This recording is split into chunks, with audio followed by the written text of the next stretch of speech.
Have you ever had that weird, awkward conversation where a parent looks at you and says, I had no idea that such event was planned. I didn't know the details of it. And you thought to yourself, I have spent months, if not years, planning this. I have done everything but sent angels from heaven to give you the message of what's happened.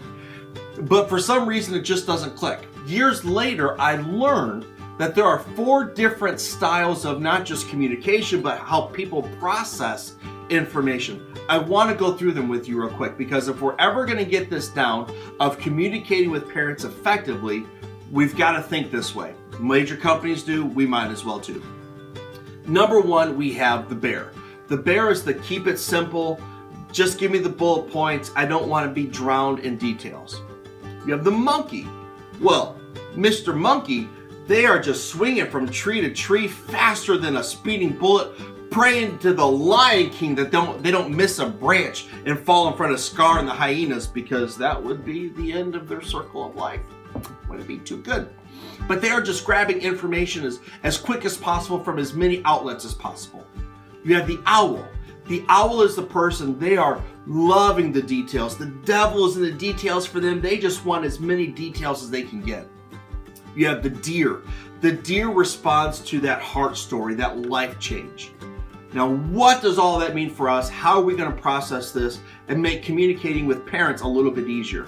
That bear that we talked about, they just want like that oversized postcard, that 6x9 with the date, the event, and the cost. Because they need to get it on their calendar, and they need to get it in their budget. They'll get the rest of the details later, but that's what they need for right now. The monkey is the person, you wouldn't know them face to face, but they are following you on Instagram, on the Twitter, on Snapchat, a little bit on Facebook, and they are just grabbing information, screenshotting it, putting it in their favorites, and then they'll circle back and get more information later. Your owl. This is the person who's reading your email. They are absorbing every detail. They are cross-referencing and cross-checking, making sure that the information that you just provided matches up in all these different locations. Church website, master calendar of the church bulletin. They are digging in deep.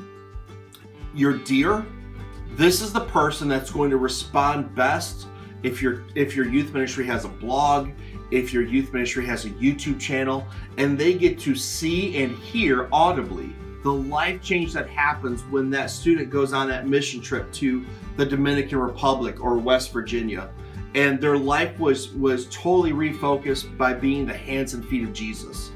Or they get to hear and see and listen to the testimony of someone who made an all-in Jesus commitment. They gave their heart to Jesus at camp or that weekend retreat, and they are then going to want their child to be a part of that. I would love to see in your comments how you found communicating with parents works best. And let's be honest, here's the little disclaimer. It's not going to eliminate the problem. We as parents, we're a whole different breed. So sorry. Hashtag sorry not sorry. So love you. Can't wait to see your comments, how you communicate and share your ideas with parents to make sure you get the message out. Hey everybody, it's Maddie with Group Mission Trips, and in this 24-year journey of youth ministry I've been on, I have learned that ministry is never going to be easy, but it can be a lot easier. These practical youth ministry tip videos that we send out, they're designed to just make you smile, give you a little bit of joy for the journey, possibly even make you laugh, while just reminding all of us of some practical youth ministry, just tips that we can all use from time to time. Regardless of where you're at in your ministry season or even in the world, just please know that we at Group Mission Trips, we love you. We are praying for you. We are cheering you on. So thank you so much for what you do, and keep pushing forward.